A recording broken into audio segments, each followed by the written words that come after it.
mean from Fullmetal? Well, you said Anyone in the canon. Anyone in the canon, sir. Okay, first of all, okay, my top three. Okay, number one, clear, present, obvious choice, Winry. Hey, you know what? Winry's hot, okay? And she can do stuff, right? I mean, beautiful girls are beautiful, but then you have to do stuff, and you're like, ooh, wow. You're really pretty, but you don't really do anything. And she does all kinds of cool stuff, right? So, definitely Winry's number one. Number two, I'm gonna have to say Lust. I'm just gonna have to say Lust. Only for a couple of reasons. Because Laura Bailey voices Lust, and she's one of my favorite voice actresses. And then secondly, because I really love how Lust turns in the end. And she ends up kind of redeeming herself and helping out. And the third one, you know,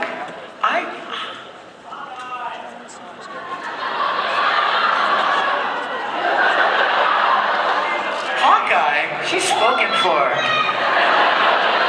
So are you watching? My third favorite and super hottie is Auntie Panaco. Because she makes great stew. You know what? What's the girl's name in? Oh goodness. In the game, Harmony.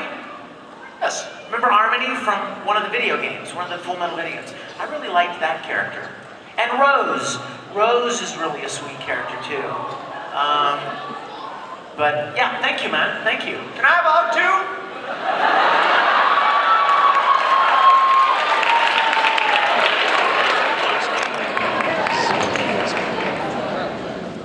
Okay, question. The next question. Is it me now? First, let's have your name. Hi, what's your name? My name's Abby. Abby? Yeah. Hi, Abby. Hi. What's your question? I have two questions. One is, I know that you're gonna get this asked a lot, but can I have a hug, please? Maybe be careful, you might run out. See, this is another good reason to come to...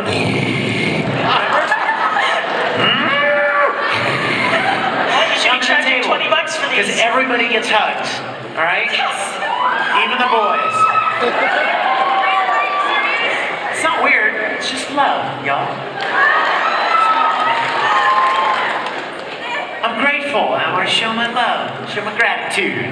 Abby, and what is your second question? What? The hug thing, that's a rhetorical question. Do you know what that word means, rhetorical question? It's a question to which the answer is obvious. So yes, you will definitely get a hug.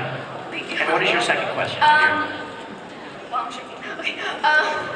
What is your relationship with Todd Havercorn? I love Todd. Yes!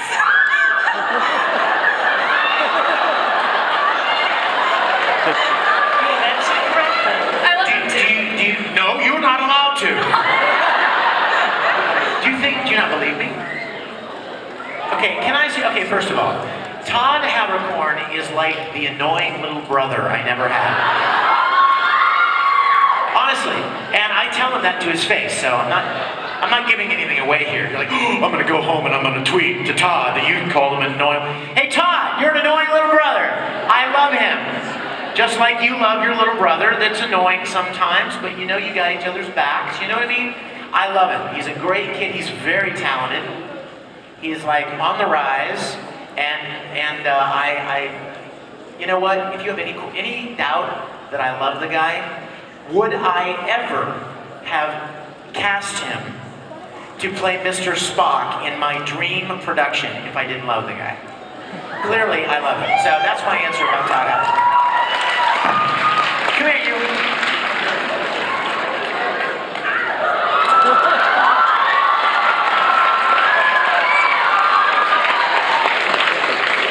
Thank you, Abby. Thank you, sweetie. You gonna come to the table later? I want her leading the charge. With the rose.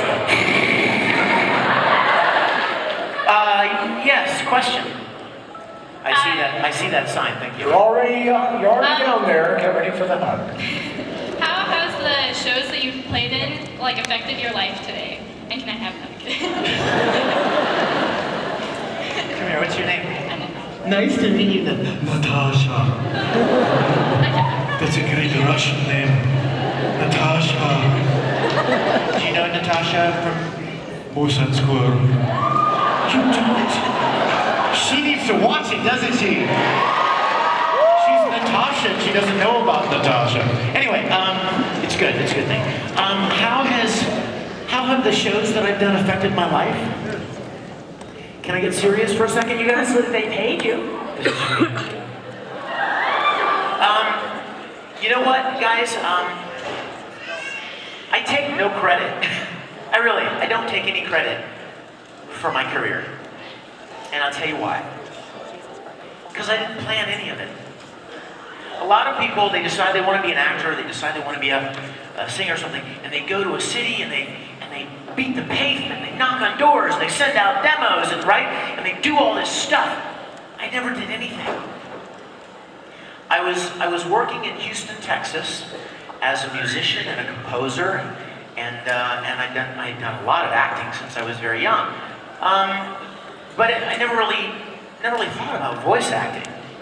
I loved shows when I was younger. I loved Speed Racer and Scooby-Doo, and my friends and I used to imitate the characters.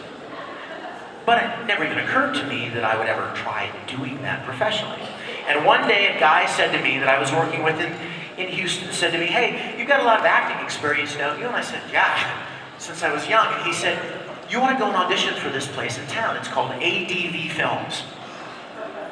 And they buy these Japanese cartoons and they dub them into English. They're looking for actors." I was like, "Really?" You know what I didn't ask? How much does it pay? Didn't care. Sounded fun. Like mowing the lawn. And I'm like, okay, I'll audition, right? What the heck? So I went audition, and at the time, ADV would fit on this platform. It was a little tiny studio of guys like me who had a passion for something they were doing. They were doing their own lawn mowing thing. They just having fun. And I auditioned and I got cast as Vega in Street Fighter 2. Long ago. And I thought, I did it, and I thought, wow, that was a fun little weird one-time thing. And I went back to writing music and doing video work. And they called a few weeks later and they're like, "Hey, we've got this other show. Do you want to be in this?" I'm like, okay. Sure, it was fun. First time, right? And then another show. And another show. And another show. Another show. Anime's growing. And then I get invited to an anime convention. And I'm like, I didn't even know they had those. I told you I went to Star Trek conventions, but I didn't know anything about anime conventions. So I went to a convention. And when I was at the convention, I met people from Funimation. So here's Houston, here's Dallas. Funimation's in Dallas. So Funimation was like, "You want to come and be a part of Dragon Ball Z?" I was like, "Yeah, okay." So I started doing that, and I did Yu Hakusho, Kitty Grade, Case Closed, right? And then Funimation got the license to Fullmetal Alchemist. And the anime industry's growing. Next thing you know, I meet some people from Los Angeles, and they say, "Hey, you want to come out and do some voice acting?" And I was like, okay. Started going to LA and recording Bleach, Naruto, Vampire Knight, Persona. And then I meet people from New York, and they go, "Hey, you want to come be in Pokemon?" I'm like, okay. Do you see a pattern? I didn't do it. I just walked through the door, you know? And that is why I have an alarm that goes off every day at noon. Far from it, my dear. But I didn't plan this career.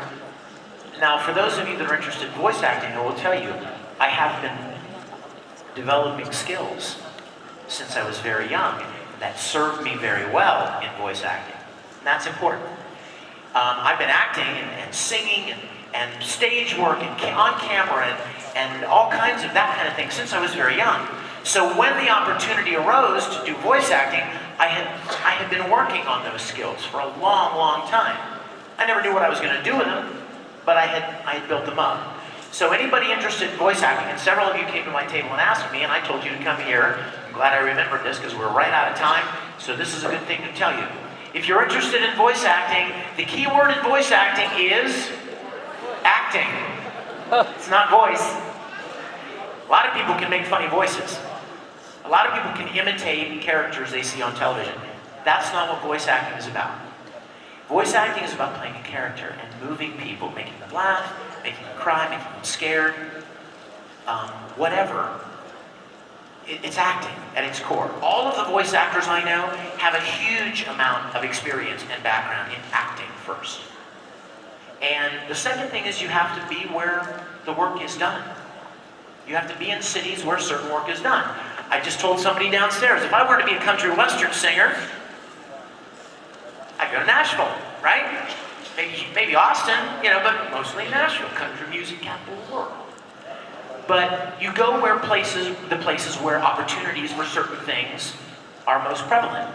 And voice acting, that would be Los Angeles, Houston, Dallas, New York, and Vancouver a little bit in Canada.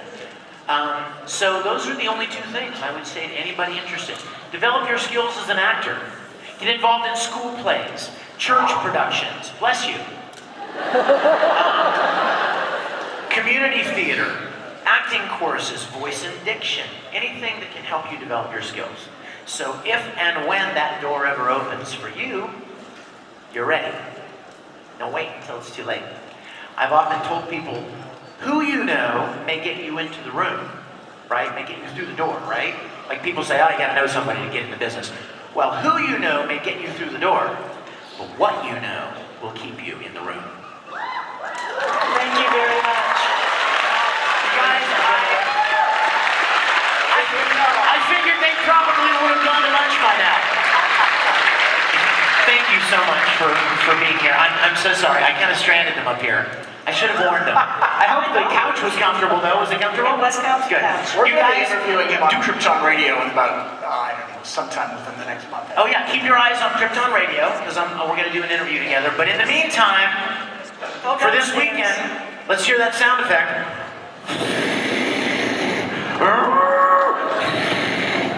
All right? Thank you guys for coming. I love you.